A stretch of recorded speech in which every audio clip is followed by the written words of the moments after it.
English with Deck. Good morning, my dear English learners. How are we doing today? Everyone alright? No complaints, I hope? Yeah. Oh my gosh, I left the window open. Just 1 second, 1 second.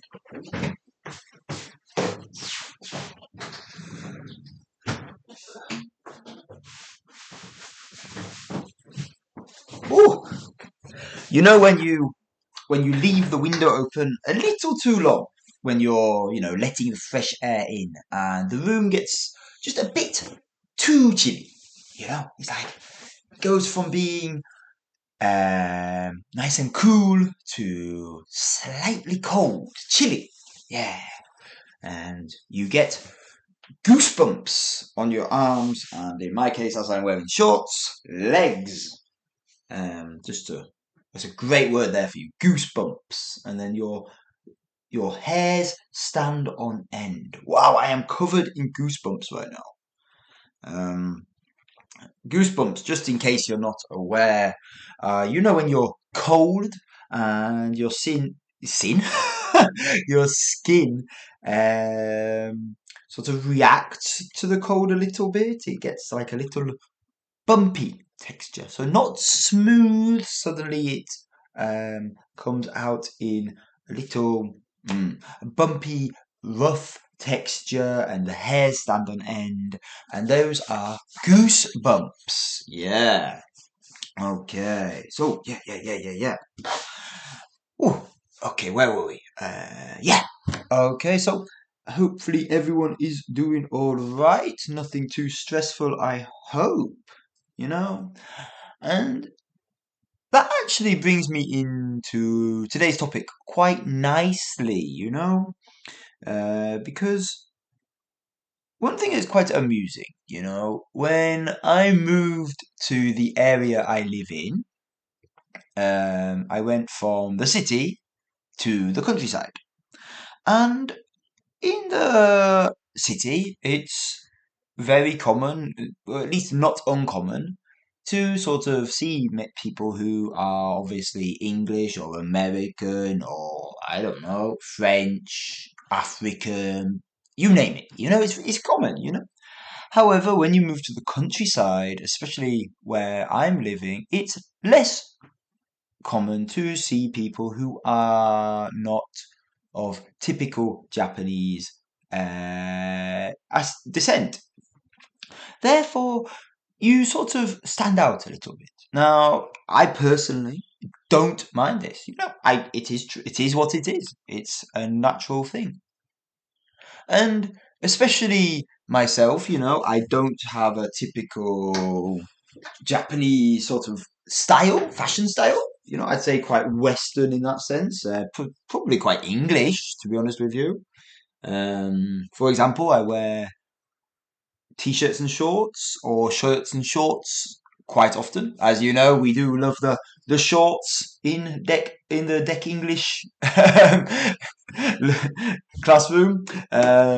Relaxation, comfort, the key to learning a language successfully, in my opinion. But yes. Like I said, quite often wearing shorts, open sandals, maybe, and yeah, obviously, my complexion.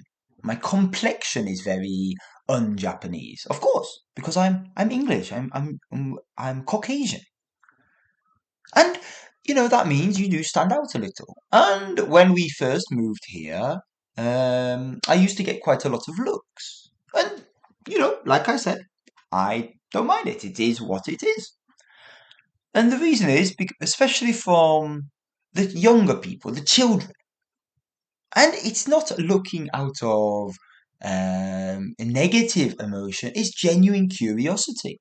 Because if people have not seen people who don't look the same, or don't look or look different to what they regularly see, let's call it that. People who look different to who they regularly see, it's obviously quite a fascinating thing. And that is a completely natural reaction.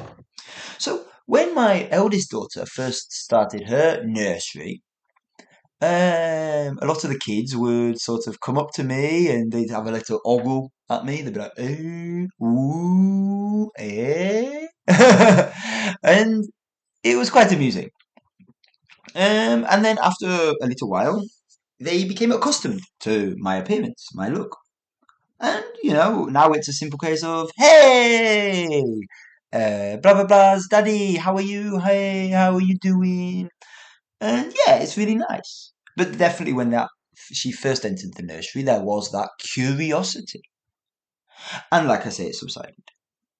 And then I forgot about it.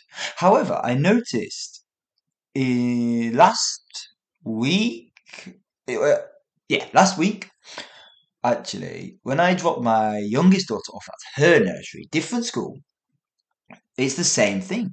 The kids are kind of like, whoa, who are you? Hey, how are you doing? Some of them just stare, some of them are trying to talk, but maybe more so than they would do for someone who is born and raised in this area. And, you know, it's quite a good opportunity for me just to connect with my daughter's friends and also show a bit of culture, my culture to them. And, share a bit of that. And there's nothing wrong with that. So, some people might say, oh, it's so annoying. You get looked at, you get stared at. Well, sure. I mean, there's no hate there, there's no negativity. And it's a great opportunity just to showcase international culture to these children. And furthermore, so to some of the adults who do it. Usually, when it's an adult, though, it's like an old lady or old man. At least openly, anyway. But yeah, of course, this is quite a positive situation. It could easily be more negative, but definitely not at the moment. And I just wanted to say that if you do get the opportunity to, say, share your culture with people in general, but especially younger people, children, and teenagers, of course, you should take that opportunity. It's a great opportunity. And you never know. They might get an interest in a foreign language. They might get an interest in foreign fashion or foreign media. So who knows where your little gesture of reassurance, gesture of kindness might take that child. Just food for thought right there. Okay, guys. Well, wherever you are, whatever you're doing, I hope you have a stupendous morning, a relaxing afternoon, and a pleasant evening. Okay, see you in the next one. Bye now.